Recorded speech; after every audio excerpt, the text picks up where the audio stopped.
I'm going to start. Hello and welcome everyone to Cura Contemporary and our very first virtual artist talk. My name is Ellie Honnell Herman, and I'm the gallery director here at Cura, which is located in Morgan Hill, California. We're very excited to have artist Susan Chrysler White with us today in conjunction with her solo show titled Between Pattern and Pulse, which is on view until Sunday, October 26th. For those of you joining us from outside the area, we will have more virtual artist talks, so please sign up for our newsletter to receive updates about our programming. If you're local to the Bay Area, we hope you will come visit us. And this is our first virtual artist talk, so if we experience any technical issues, please stick with us. For the best audio quality, everyone is muted, but we encourage you to submit your questions using the chat box at any time, and we will try to get to as many of them as we can at the end during the Q&A portion.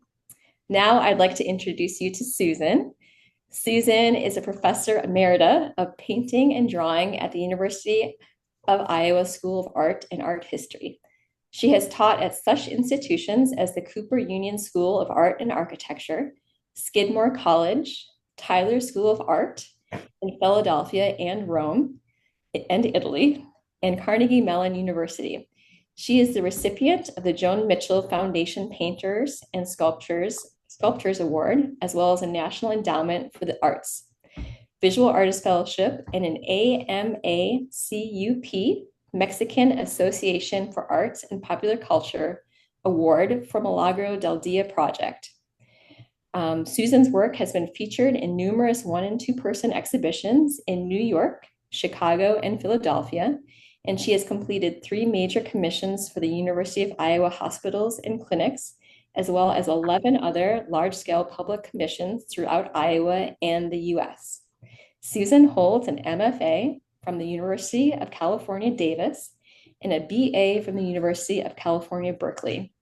Her work is in the collections of the Philadelphia Museum of Art, Citicorp, New York, New York, Hewlett-Packard Corporation, Palo Alto, among many others. Welcome, Susan. Thank you. Thank you, thank you, thank you. So is it my turn now? Do I talk now? I guess, Yeah. can people hear me? I guess Yeah. they can.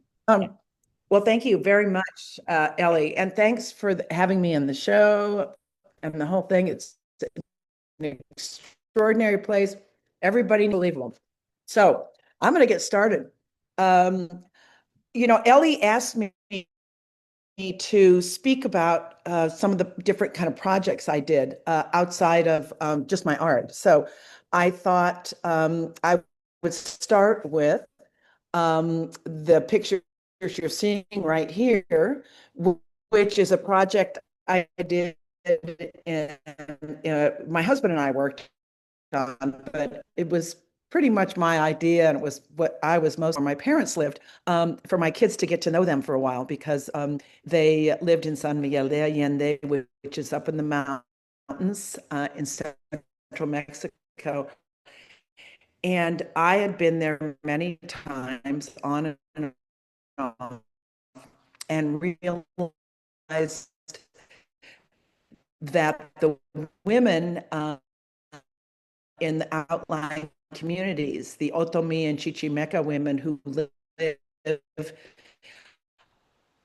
in all of the communities surrounding,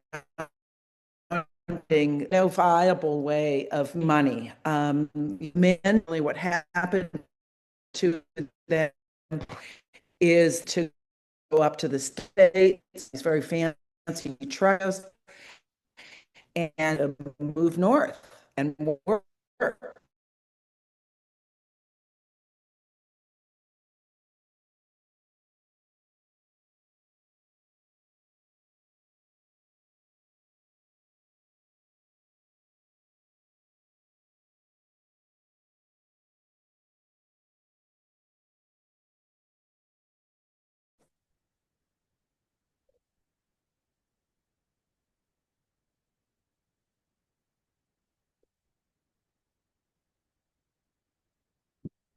Where did it go? I don't know, just went off.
Okay, there we go. You hear me now?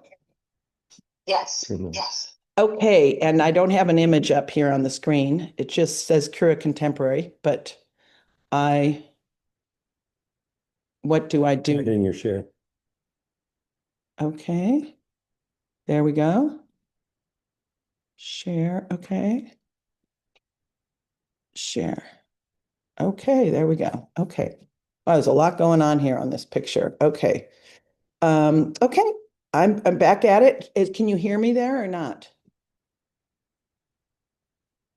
You are screen sharing. Yes, we can hear you. You can hear me? Okay.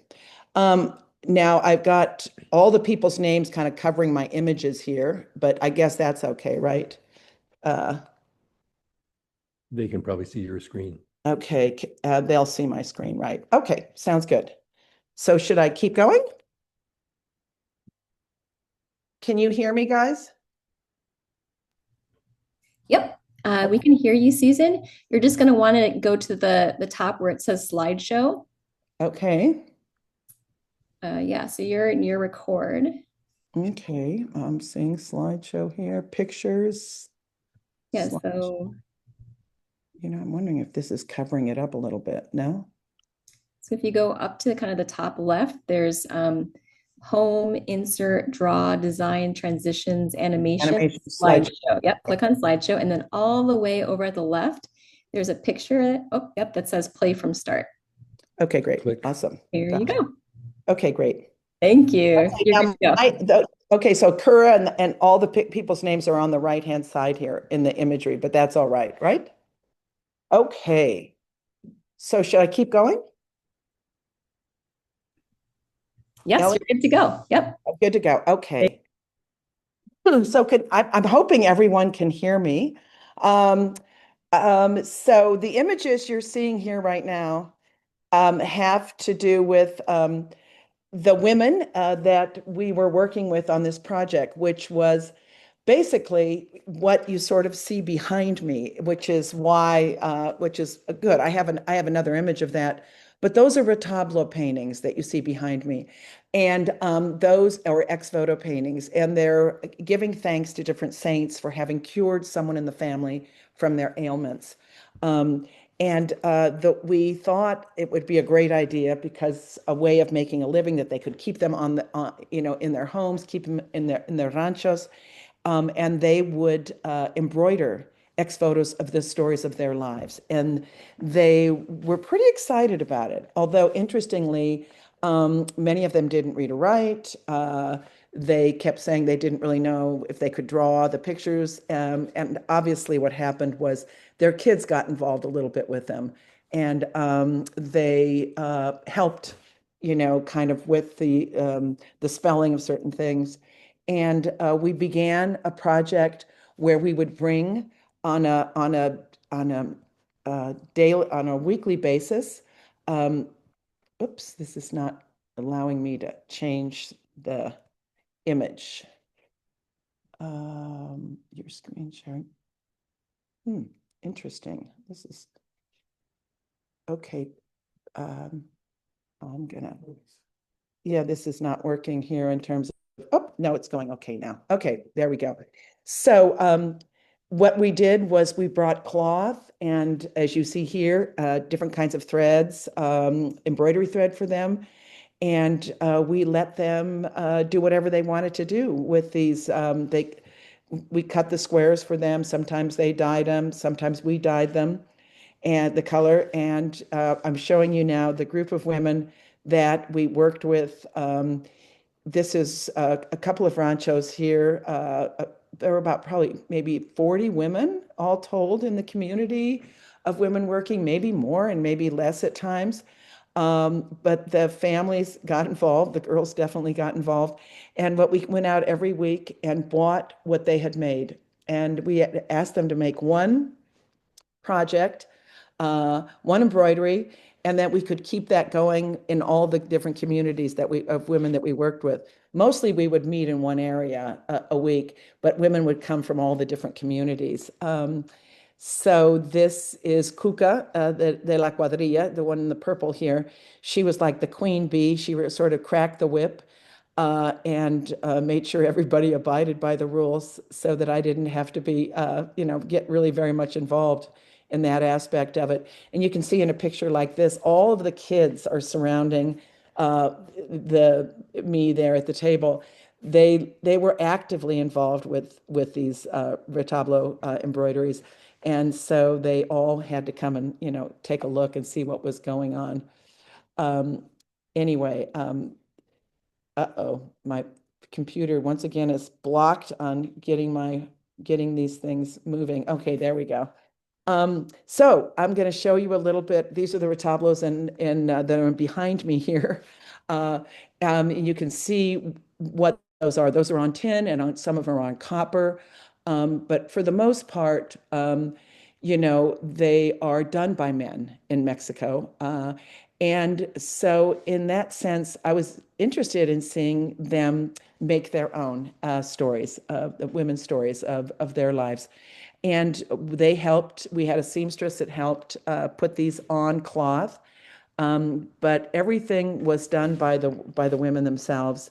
This is two of the women working in the project, and behind you see some of the wall hangings. And this was just a number of months back. I was down there and I brought them, more material and things, and they helped sell all these for themselves. And they also had other things that they were selling. So they went from being completely in a non-money economy to really making a complete change in their community. It was beautiful to see. They're also doing different kinds of herbal remedies there in front of them and some embroidery, other kinds of embroidery work. But it totally transformed their way of life in these communities. They've started lots of different little businesses. These are different wall hangings and we used to sell them in San Miguel, because it's a pretty, fluid international and American kind of community of people that are there that are interested in this, in buying things from the Mexican community. So we were able to, make a fair amount of money to kind of keep buying more material and having this kind of generate its own sort of income and life for the women.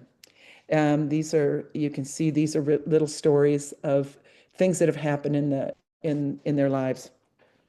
Anyway, Ellie had asked me to speak about some of the, whoa, speak about some of the projects and parts of my own history. I grew up as a youngster in Madrid, Spain, and then spent a fair amount of time in Mexico working on this project. But over the years since I was back as a teen, went to this same community. I think all of that has had a huge effect on lots of different aspects of my life. In this particular painting, I am making this painting in Rome, Italy. And I sort of taking a leap here and going way back from Mexico to this. But this is a series of paintings that I made when I moved to Italy. I taught in the program in Rome, the Tyler program in Rome for a couple of years.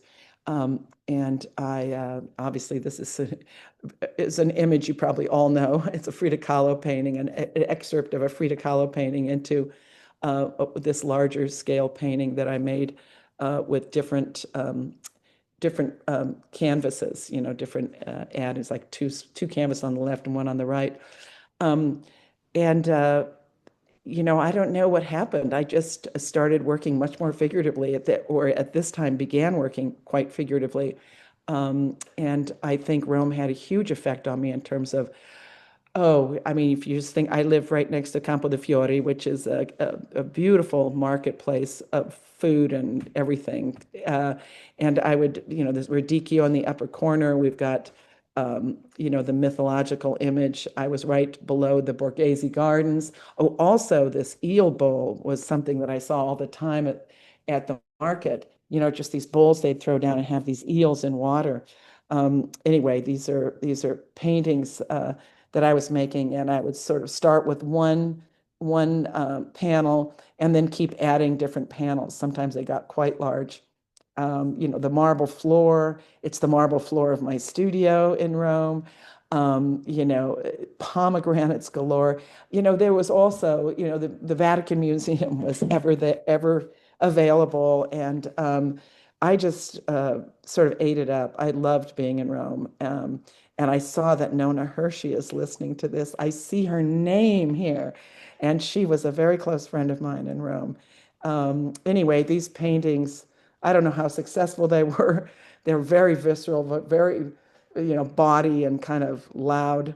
But they were a part of the sort of richness of the fecundity of Roman life that I loved. And then I started to do something. I switched from oil, and I'm still using a little bit of oil, but it's predominantly encaustic. And I found this piece of wall. It's about a 6 by 5 foot piece of wall. Um, and I brought it into the studio. It was somewhere it had been discarded. And I began to play around with encaustic because, which to me seemed to, make so much sense. The tactility of everything, the surfaces in Rome is just extraordinary. And that really moved right away into my work. I'm realizing that I wonder if I can move my, whoops, let's see. Wondering if I can move that over. That's cutting that off there. But anyway, all encaustic and some wire, some metal wire that you see over the ear. These are curious bodily, almost feels like bodily fluid sort of pieces there, as you can see things happening. Um, and I began cutting the board. This is Luan board with structure behind it. I began cutting and shaping it. What I do is I would start, like I almost always do with most of my work, is I start with paper. And these drawings began on paper, and then I would mount them on the board and then build the structure of the back of the board in relationship to giving it this really taut cut edge. I was really interested in having these have kind of like cruciform shapes or all different kinds of. It was also a time, and I'm trying to figure out if it was right before this or this is a little bit later after I've left Rome. I think some of these pieces. I had a very close friend who had AIDS and was the longest surviving AIDS patient in Philadelphia. An amazing man. I worked with him in his bakery all the time, and I did a whole series of these pieces that were sort of based on kind of what just some of the feelings going around about dealing with this incredible adversity amongst our community. And so these pieces really kind of spoke to that in a way. And obviously seems very architectural, but I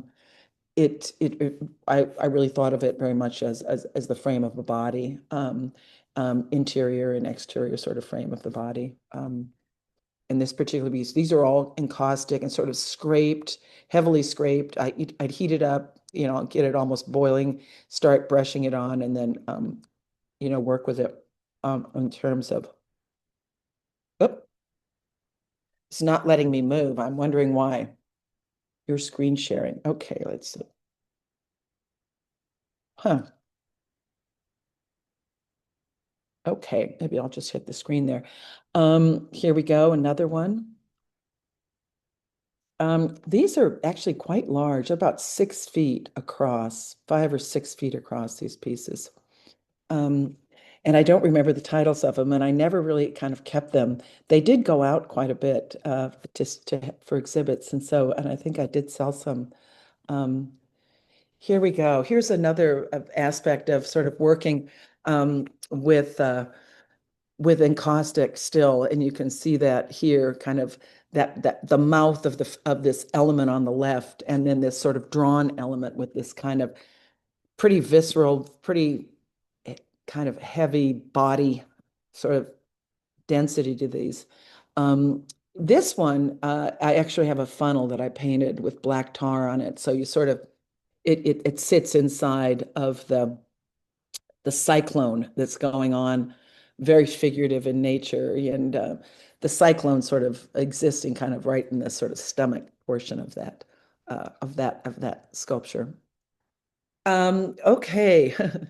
Now I've moved at this point into a space by myself in Williamsburg, Brooklyn, and it was about maybe 5,000, 3,500 square feet. It was the Williamsburg of yore. It was, a completely a dilapidated place. This in Williamsburg at this point. It was probably in the 86 or 87, right around there, 19. A lot of turf wars going on, a lot of kind of difficulty there at the time. But one of the things that was so great, there was all sweatshops. Well, there were two floors were artist studios, the rest were sweatshops. And the women right below me were all Latina. And so it was really amazing for me because, I've spent a fair amount of time with them, talking with them, and they would sing during the time I was working up there and all these machines going, it was kind of a pretty profound experience. Anyway, so what I began doing is I began getting rid of the material in terms of structure, the luan and the paper, and I just began working on the wall. And obviously not very successful, many of them, but I was, the scale, I was allowed to have this sort of massive scale. And these are the names of the women below me that are working in the sweatshops and above me, and that I've gotten to know. And they were the names that I wrote about on this wall, and their lyrics and different things. And it's yeah, I just sort of use these walls as someone would use kind of a notebook in a way. Not that any of this ever went anywhere. It was really just stayed there in these studios, and then got painted over. And life sort of went on that way. So I here's one more of those kind of these open mouths. I mean, obviously orifices, mouths, whatever, it's sort of gaping, waiting, listening. And then I got involved in really taking on some ideas with the work that were really important to me. And they had a little bit to do, well, they had a lot to do with the environmental collapse, which is still an ongoing and will be, I guess, until we make sense of how we use this earth. But these are botanical drawings that I was making that had to do with extinction, different kinds of specimens. That this in here says feminine, so it's this overlap of issues about being a woman making art in what's a kind of complicated environment where I was living.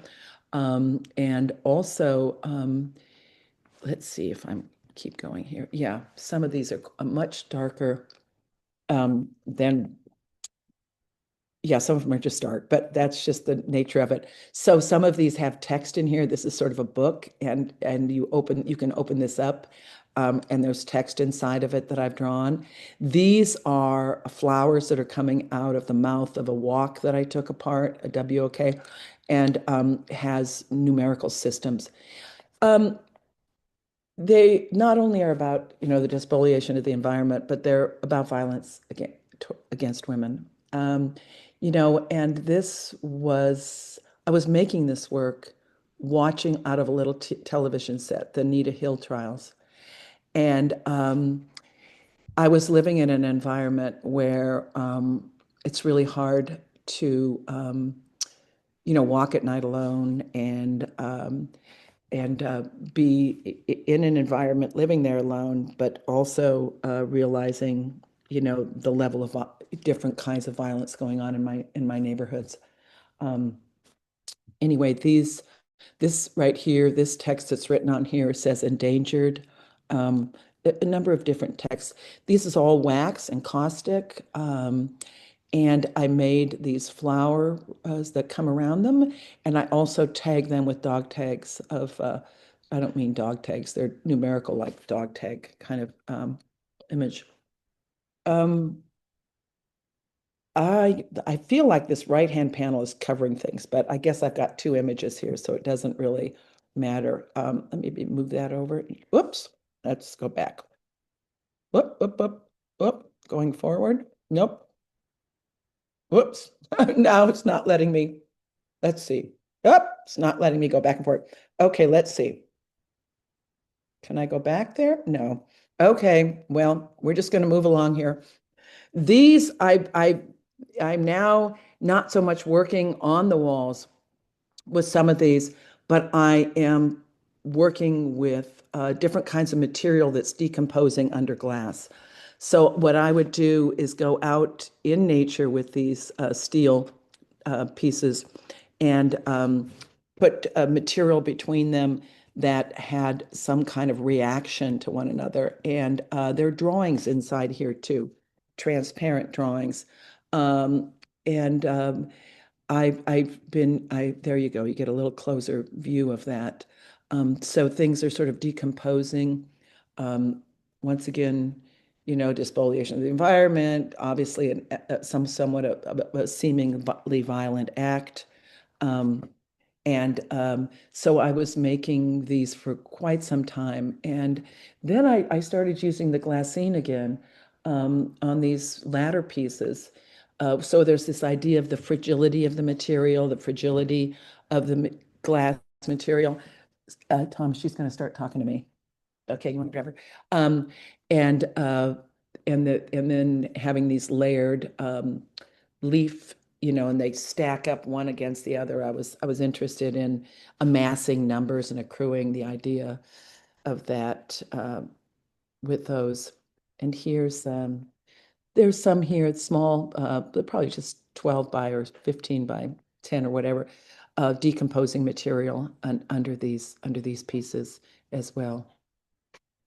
And then I was having fun with the ladders. So I thought, what about these circle pieces? I'm really interested in this round form. I'm really interested in having these elements, these sort of open mouths. I mean, obviously they are sort of vaginal in nature. They're kind of different potentially. They've got plant, they've got, body, they've got fluid. And one of the things that was so strange about this that was kind of wild is that they would I would cut out little thin wooden circles, and then I would attach this this paper, and then as I glued it, it would become taut, and sometimes it would just spring out and go and pop. It wouldn't tear, but it would just pop.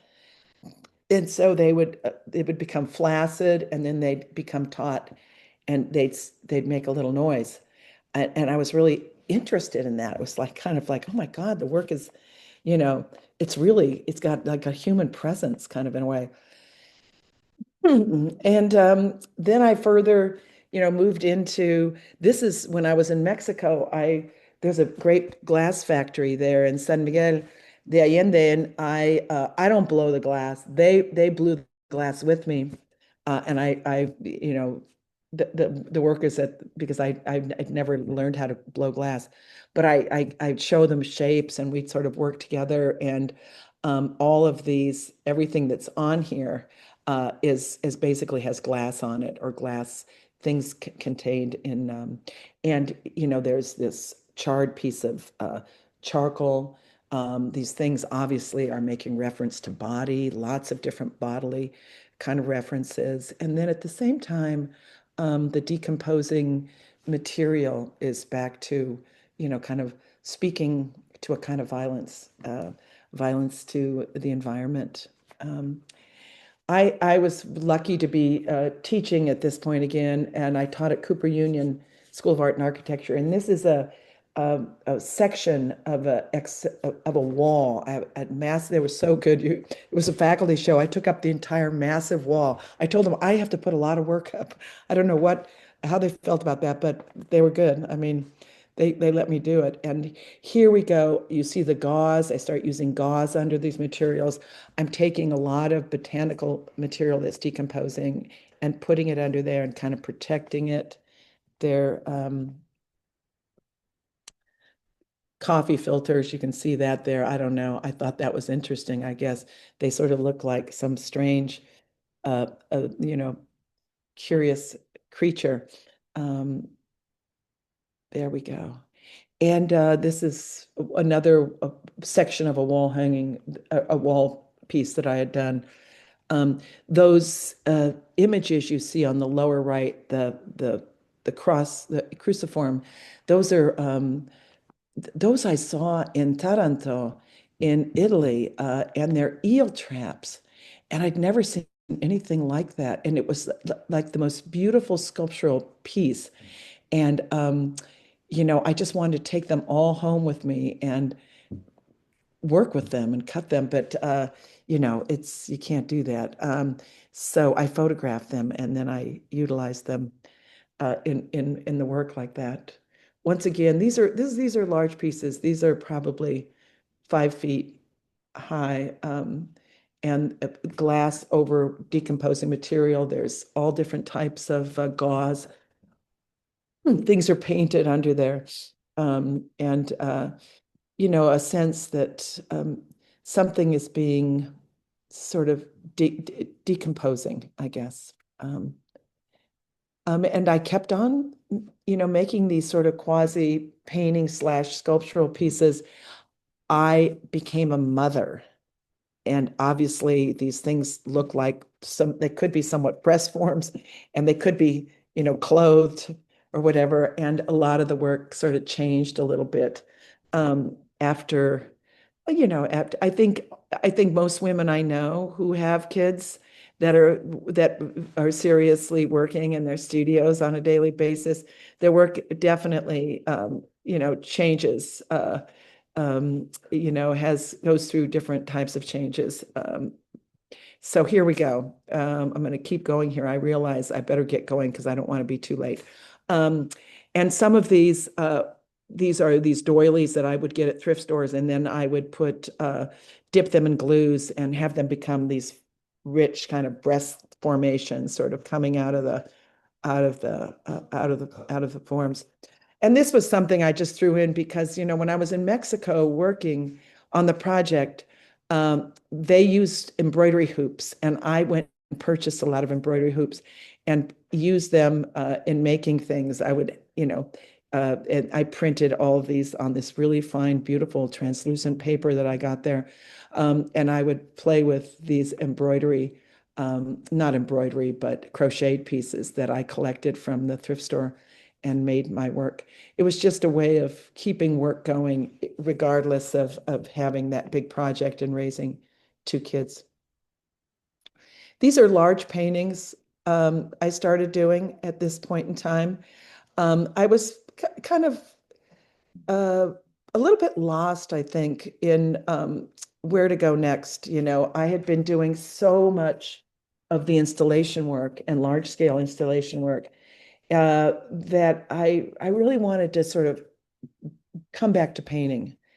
And I mean, after those very figurative, luscious sort of paintings, these must seem so strange. These directly come out of, I just saw, not like my kids were always on the computer or anything, but they were in a math program that where things would move up and down the screen based on this linear structures. And I was, of course, the glow of the computer, the whole thing. This is about a 5-foot painting, but I began getting quite seduced by those images. And I realized, I could have these sort of strange, sort of vaginal, curious caricature kind of, this could mutate into all sorts of things. So I began making these paintings at this point. Also, it's kind of hard. I was head of painting at Cooper. I was painting full time. I had 2 little kids. It was a lot. I realized that was a lot for me at that point. And these paintings, sort of were a respite in a way that is a strong decorative impulse in them, obviously. And I was, kind of needing to let go of some of the toughness of the work that I had been doing and some of the, real, kind of violence in the work, in a sense. For me, it felt that way. Um, and so I just started painting and like letting it go. Now this is a whole new series that'll be much larger paintings where I begin to I was saying to Ellie, there's a whole body of my work where I'm really fracturing imagery quite a bit, and I'm realizing I better speed up because we're almost done here. Um, so these are some of those paintings where we're dealing with this is called My Hometown, which actually caught fire in Northern California. And also what was going on with weather patterns. This one in particular had a lot to do with crossing the border and the river and the enormity of kind of insanity of officers dealing with border like they are today and everything. But at this time, I remember a lot of these were playing with that you can see here. There's the sarape, which is sort of a drawn. It's not an actual sarape; it's drawn. But I was working with just different images that dealt with, cultural appropriation. Whoops, I'm going backwards. Let's see what's happening now. And yeah, this painting had a lot to do with a certain area of Mexico that has a certain kind of flower that blooms certain time of the year, and the memory of that. Where I was working right now, I've moved to Iowa, and I am getting a lot of insects in my studio and a lot of violent weather. We had tornadoes on a regular basis, and the river often rose pretty high nearby. And we had floods. So this was a totally different kind of precarious kind of environmental um, situation happening here in Iowa. You get a sense of the scale of the work here. They're kind of messy. Oops, I'm getting a message. I think I better go quicker. Can you move inside oh, Susan's doing fine, time on time. Okay.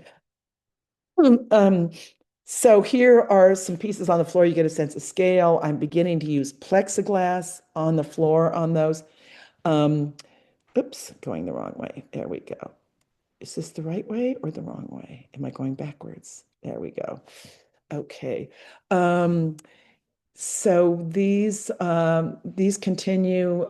They're about 6 or 7 feet high, these pieces. Um, it's interesting, this one in particular, with the drip of the white paint, that's all just dripped on there on the right-hand side. The kind of filigree of that continues. That's a motif I've used for quite a while. Here, these sort of fractured kind of weather systems. We had tornado warnings all the time here, not so much right at the moment, but you put the TV on and you watch this weather system running through, and it's radical and it's kind of scary. And so those paintings really were influenced by that. This is, I titled some strange little arpeggio or something. The music, I was asked to do a series of paintings for some university's music, uh, you know, um, what is it? Their big, the big building there, the big music building. And this is one of the many that I did for them. Oops. Um, And here we go. Okay, I just wanted to show some of these kind of fractured weather paintings that I was, working on and thinking about. This I photographed because it was so sweet. This family bought the painting they're looking at, and the kids were so excited about it, and they kept saying, "Would you please take a picture of us with the painting?" So I got a kick out of that. And I started using plexiglass in and around as framing devices in the painting. And here we go. Oops. I want to go back to that one. This starts a different series of pieces that the circular form kind of reforms. It's I have it kind of emerging back in these pieces. Um, and this particular painting is called Fire. My father developed dementia. Tom, could you take her out? Okay.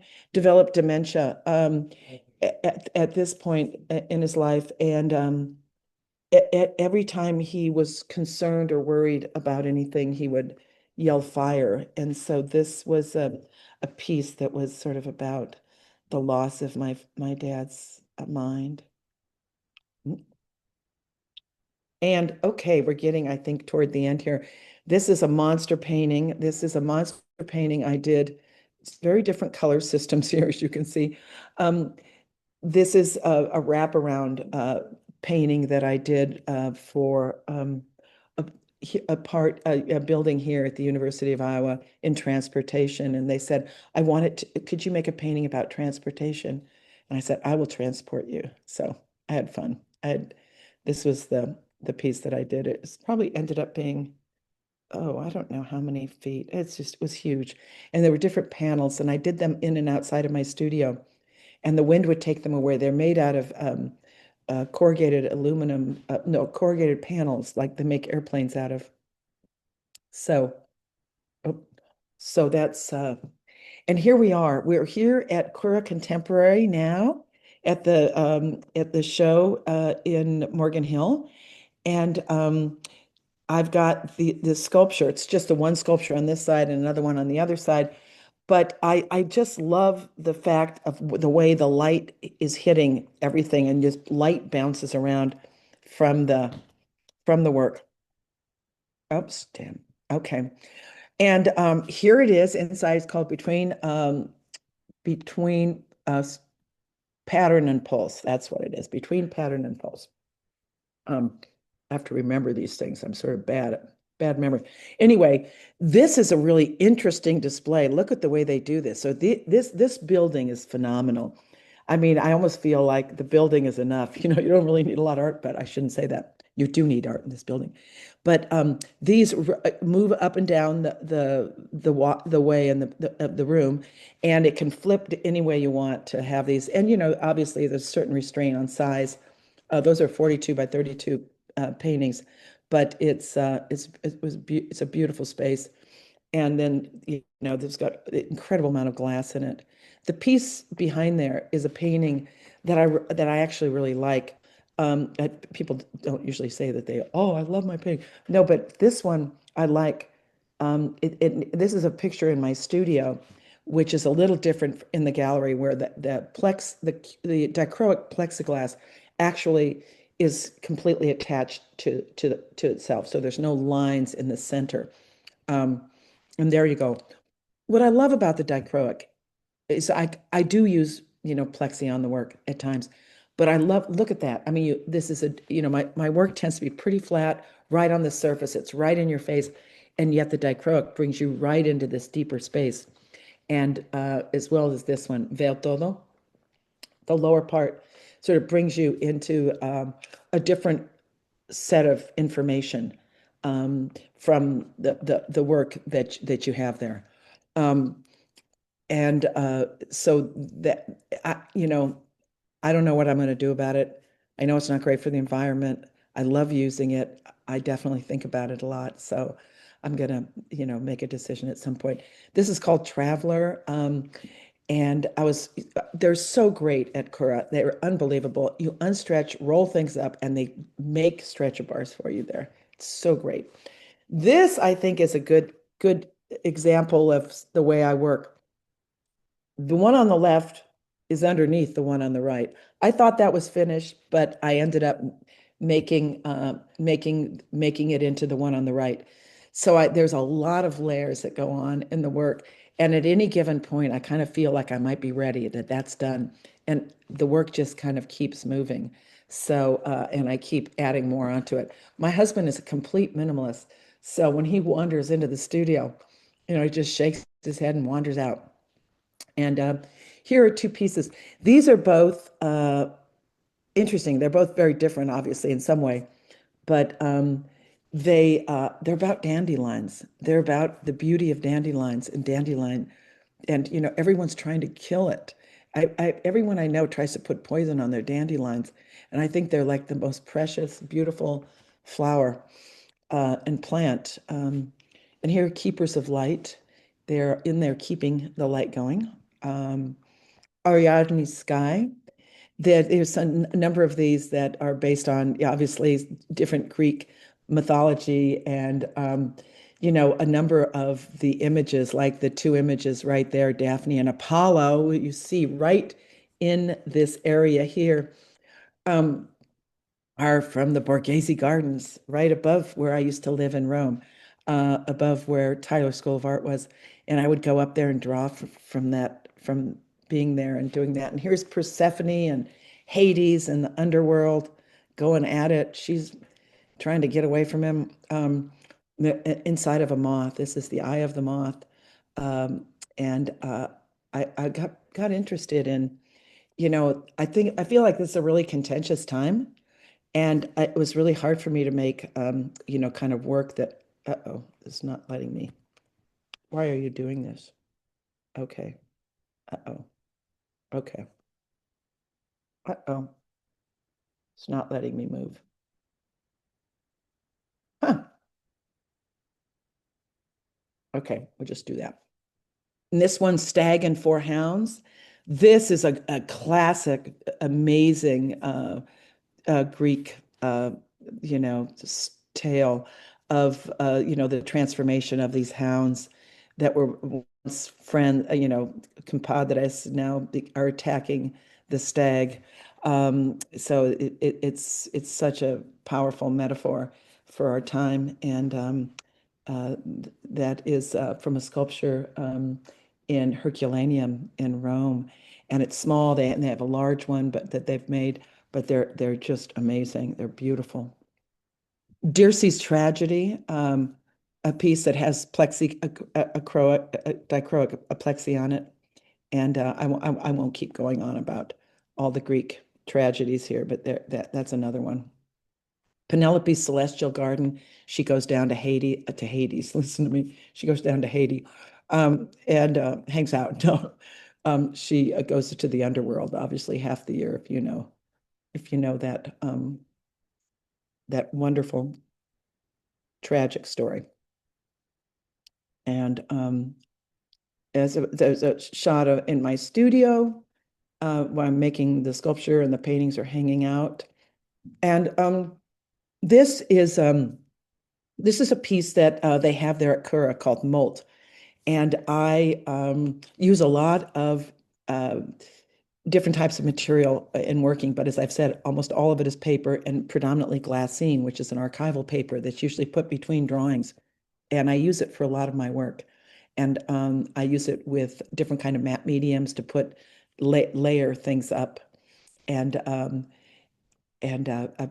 lot of this work is just that, layers and layers of different kinds of glassine on canvas. I'm moving it a little bit quicker because this is a shot in my studio, and I love that we built this, and then you can there's this sort of luscious green part of it, which I find pretty exciting. These are these plexi baubles, I guess you could call them that, or sculptures. This is a series of three of them called Constellation, and I've done a fair amount of work, 3D work in different spaces. Here, this is a different sculpture I made in 24 last year. There was a young group of folks that had never really done artwork at a metal place, mostly working for grain bins and things like that here in Iowa, probably different kinds of farm equipment and things.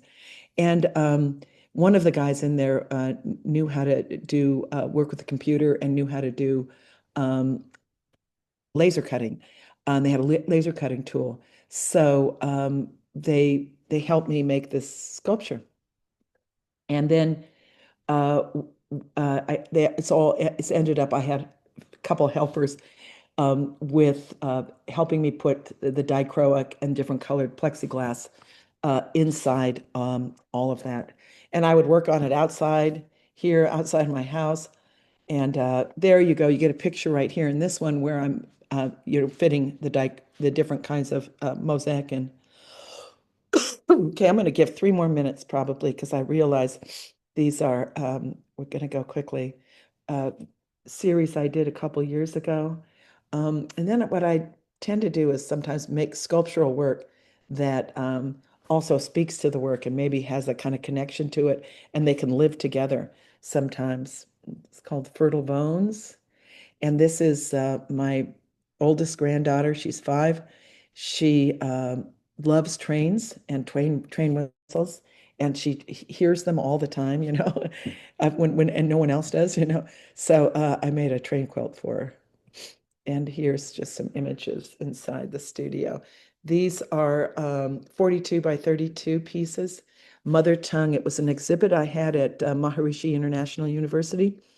And they brought me there to work on a clay residency. It was really a treat. I got to make things I've never made before out of clay. I've not worked in clay much, but yeah, it was good. So a fair amount of that went into this is Raven's Wheel, and there's Ray's train quilt with her little sidekick sculpture. And yeah, this is I forget the title of this, The Spider Alive in a Marigold, I think. I stole it from a poem. I loved it. So this is the Raven's Wheel over here. And then you've got a little sculpture that it's attached to. And this is inside the Wege gallery here on the right, which is at the Maharishi Museum, school rather. And this is, what is this? It's 72 by 60-inch painting, and it's got slats on the bottom. It's all wooden, and it's on the bottom, and then the top part is canvas. And then there's a fair amount of embroidery thread kind of working in this piece as well. And this is a series I did before I moved into my studio. I had the garage. It was COVID. I had just retired. And I just kind of cloistered myself in there and made this body of work that's kind of with these medallions in a way. This is called Tribe. And I did these clay pieces with glass, and I put them on shelves, which is a really bad idea. I never would do that again. I think there's a way you can figure out how not to shelve those. I don't think that works. But these are hanging from a thread, and this is called Recoil. This creature keeps finding me. This is with dichroic plexi, and you can see 2 different lighting systems. This was at the fair down in Miami, I guess. Yeah. It's called Medusa. That was the first plexi piece I made. And I like this picture. You got to get a sense of the scale of it. And this one I'm showing you this picture because this is what you should never do when you have a really nice museum show. You should never only take one picture of it and have it be completely out of focus. So that's the main thing to think about there. Okay, I think that's the end. I think that's the end of my talk. Did I go way too far over, girls? No, you're great. Was Thank I good? you. Was I? No. I We had that I flip kind skipped of in the all middle. of the meat of the talk. I was just going for this is what this looks like. This is I didn't really get into I realized when you have this many pictures, you just got to go fast. Thank you so much. Yeah, I kind of provided Susan with a little bit of structure. I selfishly wanted to. I love Susan's work. So I was a graduate student at the University of Iowa, where Susan was a professor, and so I never took a class with her, but I've just always really admired her work, and I think she's one of the most creatively fearless people. Um, So thank you so much for Well, I'm sharing going to say that, kind one of thing. You taking you us don't know. along. Yeah, you don't know Song or Nona. Talk about fearless people, and they're both on this. No, I'm sorry. I didn't mean to interrupt. No, yeah, thank you. I really like seeing kind of where portions of your current work developed through these different series. So thank you so Right, much for right. sharing that with us. Um, now, everybody, people are writing in. People are saying, Kathy says, wonderful to see your early work. Um, my mom, who's on, says, I love seeing the progression of your work. Sherry Silverman says, thank you, Susan, such rich, inspirational work. Right. So now is the Q&A time. So if anybody Okay. has a question, they can write it into the chat box down at the bottom, and we'll read them. We'll try and get through as many of them as possible. Awesome. Yeah, the first one is from Virginia, and she says, "How long did it take to do the transportation walls by the escalator? That By the huge escalator. painting. How long did that take you?" By the escalator. So you know that transportation. Does she know that? How long did it take me? Well, I did have one assistant, Chris Reno. I'll tell you, he's the guy to have as an assistant. He came and lived in my studio basically. And so that, and he helped me move them because, they're 12 foot, 12 or 14 feet, so high. So they are, they're hard to move because they fly. And I took them inside and outside all the time. It probably took me several months, probably the summer, probably. I did that during the summer. Yeah. Well, I was still teaching. Yeah. That was, Incredible. yes. I was thinking like a year. No, So no, no, no, no. Well, we also had a big spray gun that he bought from me. He bought us. And we did use it originally to really spray the first layers, right, to get those all going. Um, but yeah, it was interesting. It was interesting to do that. Yeah, I'd never worked on anything. I had a big studio that the university gave us, gives all of us, and it was huge, but only a quarter of it could fit in there at a time, or an eighth of it. So yeah, it was a feat. Yeah, yeah, it was fun. It's fun to be challenged by lots of different things. I yeah, yeah, it's a good thing to be challenged by stuff. It's You learn a lot. um, Questions? yes, the next person writes, where and how, I think this is my mom, Roberta Lane. Where and how do you start a painting? Do you have an idea of how a painting will turn out? Yeah. Well, I've made enough paintings in my life. I am 71. I've been painting since I was 18, I realized, because I took my first painting class my first year of college. So I was 18. Um, so I've been painting a lot. So I think you learn so much.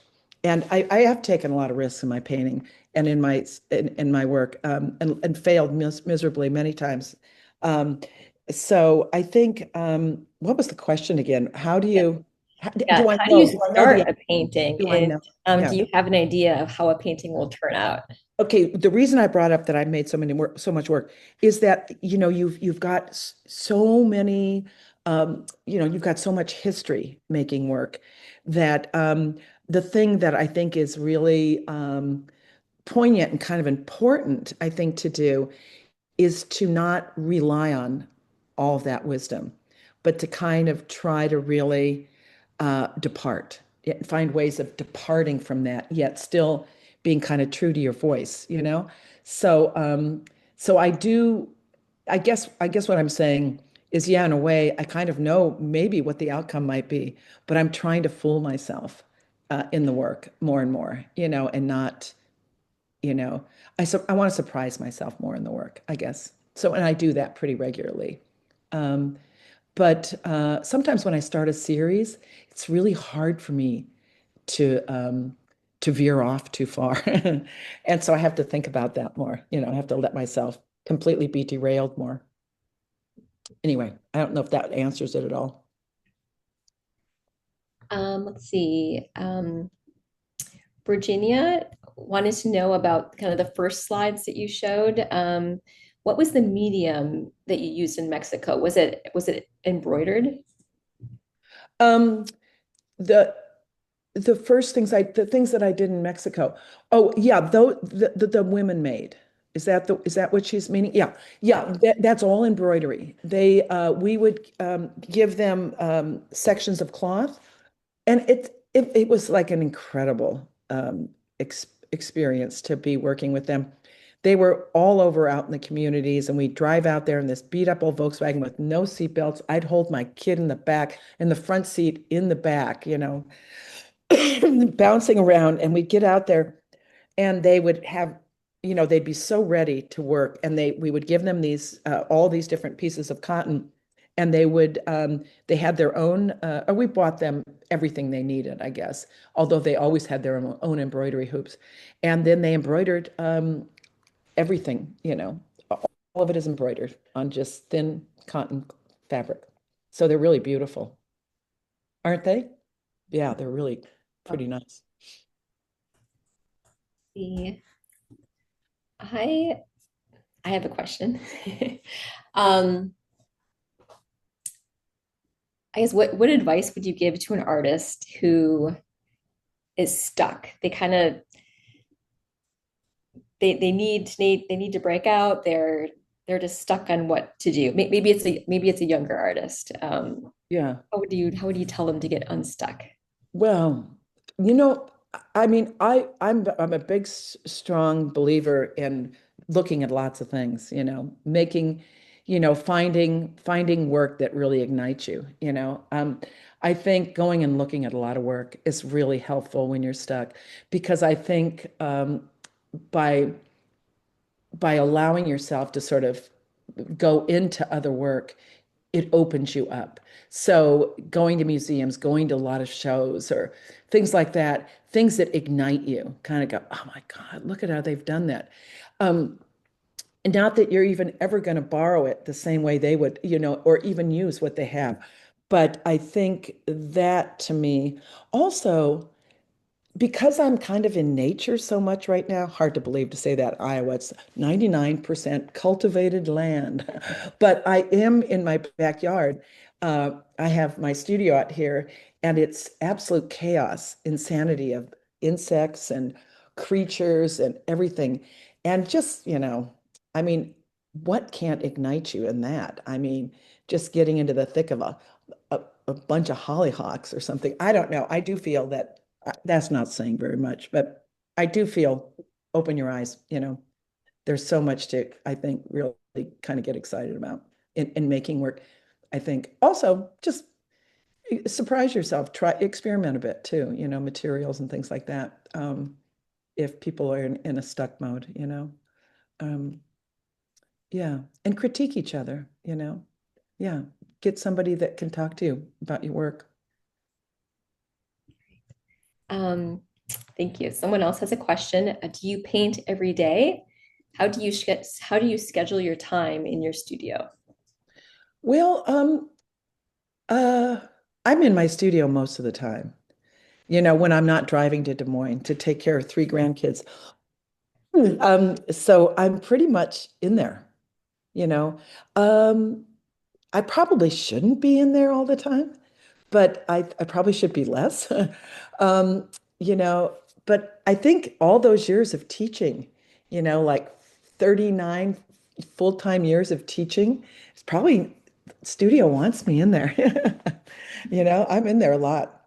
I drive 2 hours out west to go to my daughter's home, which they have a 1-year-old, a 3-year-old, and a 5-year-old, and she needs a little help sometimes. So that's the other thing I do. But for the most part, or I go out and see Ellie and Cura. You know, Thank you. Yeah, we love that. everybody needs to go see Ellie and Cura Contemporary. That's a pretty outrageous place. Thank you. Let's see, we have another question. What from Virginia, what would you say inspired you to become an artist? Oh, probably many things, probably all of you that are artists that are on this call, can't name any one thing, but it's sort of this accumulation of everything. I grew up in Madrid, and my mother took us to the Prado Museum on a regular basis. So I have to say that was pretty exciting. I mean, even as a kid, I think we all like that. Because there was also a lot of food involved, I think, afterwards. But that we did that a lot. So that probably got me started in some way. I did not. I was environmental studies. I rode horses. I mean, everything. I thought I would be a cowgirl. I thought I'd be everything. I took a painting class in my first year of college, and I never looked back. I never even thought otherwise. I just did it. I was painting every day, kind of weirdly. I just wanted to keep painting and then figure everything out, through my painting. Yeah. So I do think, did I answer the question? Yeah, yeah. What Yeah. would you say inspired you to become an artist? Well, what did inspire me? Well, I think, you know, I don't know. I just obviously, when you know. I mean, if you are that connected to something that you're starting, it's, you just know. Yeah. So I don't think, but I do think, a lot of travel, a lot of different language, I think that was all probably pretty formative for me. There's a lot of art in Spain, so we traveled a fair amount. Thank you. Yeah. Kind of going off of that, you seem to be so, like, people have commented you're so fearless. So what um what kind of in your life, if it was nature or nurture, do you think caused you to be like so fearless and just jump into things and say yes and try new materials and paint on your Huh. walls? What, yeah. Well, it's probably all fake. I don't know. I mean, I had severe anxiety disorder for years. I'm going to be open now, like severe panic attacks, like unable to breathe, medicated, very intense stuff. But I almost feel like in retrospect, it's a little bit of paying your dues when you're super super fearless probably. There's a certain side of that, like your body's saying reel it in. you know um and I think about that more just in terms of fearlessness of other things too, you know behavior and whatever. Yeah. Yeah. So yeah. I don't know. Yeah, that wasn't a very good answer, apologies, but I don't know. No, it was a good answer. Thank you. Yeah. Um, I've got another question, and then we'll wrap it up here in another 5 minutes. But what do you have coming up that you're the most excited about? Is there a project? Is there a material? Is there, yeah, what is My brain is inspiring kind and exciting to you right now? of what do I have coming up? Um, God, my head is sort of blank at the moment. My dog's whining like crazy in front of me. Go away. Um, let's see, what do I have coming up? I've got a number of things coming up. I This is this really interesting thing. So I was invited to make a piece in one of in the largest insurance firm in the country. It's called, what's the name of the insurance company, Tom? Um, I forget the name of it. It's based out of Des Moines, Iowa, believe it or not. And they have this phenomenal collection of art. It's just everyone you've ever loved kind of in this collection. And they bought a piece of mine recently, and they've asked me to come and make work on their site with a couple other artists over a couple week period of time, and they'll purchase it, and it's to be open to people, to the public, to come and be a part of you making art, which is so strange in a way. And I can't believe I said yes to it, but I did. And then I kind of got excited about it because I do love their collection, and they're, uh, you know, I'm sure insurance people are bad people, but probably not. These people are pretty great. They have an incredible collection, and they're really generous. And so that's going to happen. I've got let's see, I think I have some commissions coming up and a show coming up, and I can't really remember. I'm so sorry. But you know what? I also, you know, hope to travel a little bit and things like that. I don't do enough of that anymore. I've been sort of a little bit housebound with my daughter needing help with the kids and stuff. But we go out to Martha's Vineyard because my other daughter is married into a family that has home out there. So we go out there. We're going to go out there for Thanksgiving. So I'm looking forward to that. But yeah, sometimes after a show like I have now up there, and I think what's really great is which is something I do regularly, to kind of check in with yourself. You know, did I like what I made? Am I interested in what I'm making? Would I make it differently if I didn't know I had a deadline? And what would that be? I always do that to myself after a show. I always want to kind of recalibrate a little bit and think about, wow, what do you really want to be making? What are you not saying that you really want to say in the work? So I'm kind of a little bit there right now, you know. So anyway, yeah. But Nona Hershey's on the talk. Hi, Nona. Hi, Song. All these people I know. Who else? Oh, that's fun. Well, thank you so much. Well, thanks for having me. Yeah, Yeah, thank you so much, Susan, for sharing your work and your life with us. We so appreciate you. Thank you for sharing your work with us. great. Well, thanks for having me. Thanks, everybody. Thanks for showing up. Ciao. Ciao, ci vediamo. Dopo. Okay. I don't know how I get out of here even. Let's see. Maybe I'll just close the door. Okay.